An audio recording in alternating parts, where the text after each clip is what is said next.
in order to get it in her car. But she didn't realize that they disengaged something, and so I had no brakes. And Jerry and Esther said, "Oh." So they visited a little while, really enjoyed these really beautiful people, and off they went. That was about 5 years ago. So Esther has not seen them. She has not been there much. She has not seen them. She has not even thought about them in all of this time until this day, 2 days ago. She's walking with Julie around the loop, and they see this house is for sale. So Esther tells that story. Then they finish their walk, get in the car, go to Roberto's for lunch, and on the way is that kid on that machine in a whole other part of the town. Esther said, "Law of attraction is my freaky friend." And we said, alignment is your freaky friend. In other words, when you are tuned in, when your resistance is non-existent, then everything that is important to you, big or small, demonstrates itself to you, because everything is known about everything. And when you are emitting a vibration, you are sending out a signal that is calling something back. It's what law of attraction is. That which is likened to itself is drawn. So one might worry that, well, if law of attraction is on all things big and small, am I not going to be inundated by data? And we say, yes, you are. You are inundated by data all day, every day, that represents the balance of the vibration that you put out. Everything that you are feeling is an indicator of everything that you are thinking. So what is a thought anyway? We want you beautiful manifested beings sitting as clumps on these chairs. We want you to understand your vibrational nature. We want you to understand the nature of this vibrational universe. We want you to understand that a vibration is a vibration, is a vibration, is a vibration, is a vibration. You know that story that you've been telling for so long? If a tree falls in the forest and there's no one there to hear it, doesn't make a sound? The answer is unequivocally no. It does not make a sound, because sound is the byproduct of the translation of the vibration by a receiving mechanism. It takes a focuser, it takes an eardrum, it takes something to turn that sound into something that can be received. Are you sort of kind of getting that?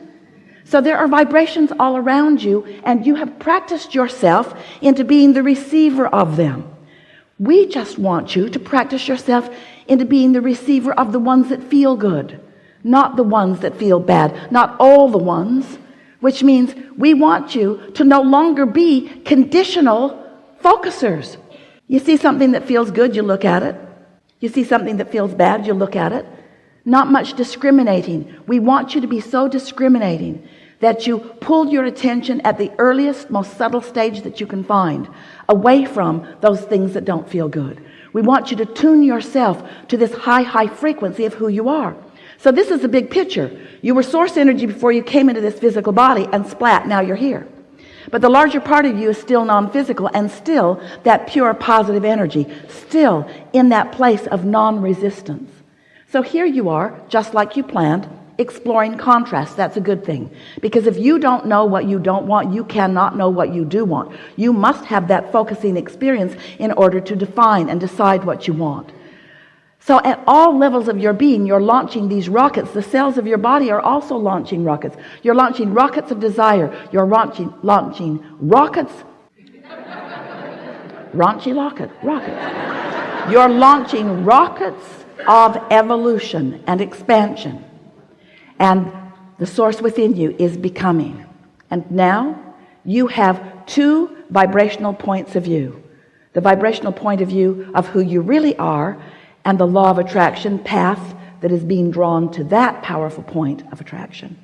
And then there's you and what you're thinking. So who you really are is unconditional, meaning who you really are will never look at a condition and try to fix it and use it as an excuse to disconnect from true path. And when you do, you get crossways of your energy. So here's this source energy part of you calling all things that you are asking for to that you, and calling this physical you to that you, calling you into alignment with who you are. And when you are not fixated on something that you're pushing against, you find that vibrational path easily, and you feel that flow and that ease, where as soon as you think about something, it begins to manifest. So here's the part you might not know, because we've told you all those other parts many times. This is the piece you might not know. So there is this vibration. Could be not perceivable. Could be trees falling all over in the forest and no eardrums there to interpret the vibration into what you call sound. So here's this vibration. But as that vibration evolves, as it gains momentum, it becomes more noticeable to those who are on the wavelength of it. So then, the first manifestation, let's call it a manifestation, the first manifestation, the first you turning a thought to a thing, the first manifestation of this vibration is a thought occurs to you and an emotion is so close on the heels of it, you can't tell which came first, the emotion or the thought. But there they are, an emotion within you that is a manifestation of that vibration. And now you're rocking and rolling. Now you are on the path. Now you are in the perceptive mode. So here's this thought. Let's call it your path. And here you are with this thought on this path. Now, if you don't do anything to divert your path, if you don't contradict it, if you don't say, yeah, but, if you don't say, oh, that's a really good idea, but I could never do it, or oh, that's a really good idea, but I've tried that before and it didn't work. If you don't take that path and divert it, the momentum of that path is going to increase. And as the momentum of that path increases, now your ability to perceive even more is going to happen. So now it's not just a thought and a feeling. Now you're beginning to rendezvous with blue bicycle contraptions in places. In other words, now manifestations are happening that are evidence to you of your path. Hear it, your not diluted path, your not convoluted path, your not contradicted path, you're not shooting myself in the foot path, you're not defensive path, you're not justifying path, you're not rationalizing path. Just a pure thought that is not contested with a belief that you've practiced. So what are you going to do? You have a lot of beliefs. You have a lot of beliefs that do not serve you. And the reason we know that is because you have a lot of desires that have not manifested fully. They get to the idea phase and then you kill them with contradictory thought that doesn't feel good when you think it. It doesn't feel good when you think it. So what most of you do, even though it didn't feel good when you thought it, because you weren't seeking alignment with source, because you didn't understand all that it meant. You weren't seeking alignment with your own inner being or alignment with your own desires. You sought alignment with somebody else's opinion. And they have so many differing opinions. We don't know how. You just don't go out of your mind as you talk to so many people about so many things, as you convince yourselves why you can't do this and why you can't do this, or why they shouldn't do that and why they shouldn't do that. What we want you to understand is that if you could leave the peanut gallery out of everything that matters to you and not dilute or divert your path, that momentum from a vibration to a thought, to an idea, to an emotion, to a rendezvous, to full manifestation would happen with you all day, every day, on everything that matters to you, on everything that matters to you.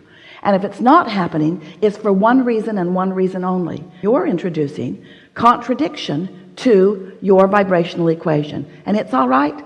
Everybody does it. You just don't want to do it so much that you feel negative emotion about it. When you feel negative emotion about it, that's your clue to do something different.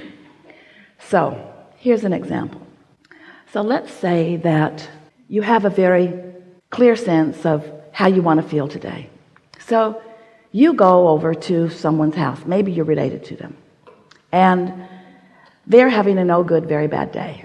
And so you sit in the middle of it and you listen to them squabbling and you watch a sort of escalation of it. Maybe they're children, maybe it's adults and children, a mixture of some sort of people in disagreement with each other about something. So now, if you have been following your path of least resistance for a while, and you are tuned in, tapped in, turned on, Now you are in a position where you can experience and live and feel the joyful experience of living unconditional love, because you are so in alignment with who you are. You've practiced it so well. Your vibration is so strong that even though this is going on, it's not ringing your bells. It's not hooking you in. You're not feeling any defensiveness.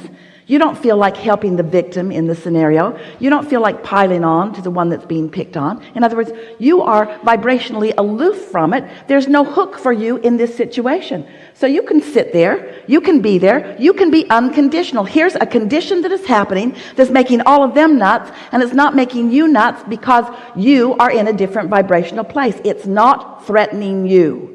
You don't feel defensive about it. You don't feel like you need to defend anybody else about it. You are tuned in, tapped in, turned on. You've been down that road so many times. You have found your place in it, and you're sitting there, and you may be the only one at that party having a good time, but you are, and what's going on doesn't matter. Or you haven't practiced your path of least resistance all that much. You're wobbly in your vibration. You know what you want, you know what you don't want, and all of it's sort of active. And so you sort of blunder into this experience, and they're not getting along, and you notice it, and you're annoyed by it, and then you're trying to pick a side, and you really think that that was unnecessary. You really didn't need to say that. No, this is going to get a lot worse before it gets better. And so you sit there, and you're sort of gritting your teeth, and you're trying to ignore it, but you really can't. And now they're looking at you like, what do you think about this? And you're looking away, and they're thinking, well, why are you looking away? And you're thinking, well, I'm looking away because you're all making me nuts, and I don't really like being here, and I'm all out of whack. And then you finally do leave. You finally do leave. You finally, now this is the part we want you to hear. You finally do stumble on to your path of least resistance, but not until you have suffered mightily. So you go off on your path, and then you spend the next 2 or 3 days justifying why you left. Now the phone calls come. Why'd you leave? Really don't want to talk about it. No, really, why'd you leave? Really, I don't want to talk about it. Tell me why you left. I don't want to talk about it. You were mad at me, weren't you? You left because you were mad at me. No, it wasn't that. Why did you leave then? Tell me why you left. And so what we're saying to you, if you can find your path in the early subtle stages, you will ride out any storm, and eventually you will find fewer and fewer and fewer and fewer and fewer storms.